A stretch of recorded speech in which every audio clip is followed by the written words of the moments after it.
Welcome back to the channel. What have we got ourselves into today?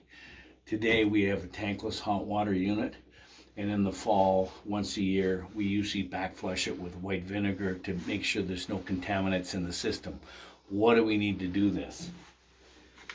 We're going to be using a little puddle pump that's accessible from any big box store. We're going to drop that in a 20-liter pail. In that pail, we have put some white vinegar, 4 liters.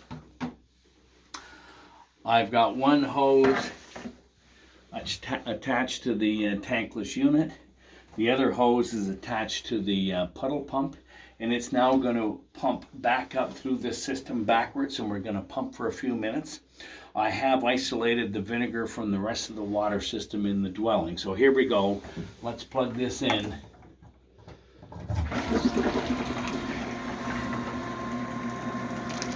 You can see the vinegar coming out the other end. So that's actually been pumped up through this system, back flushed all the way through, back into the pail, and we're going to back flush this unit. I'm not sure if you can see into that pail, but the vinegar is already starting to become a little discolored.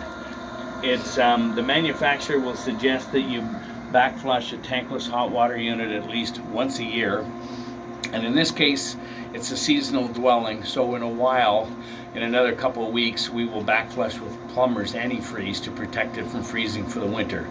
If you like this video and it's important to you, please press subscribe and press like. We'll see you next time.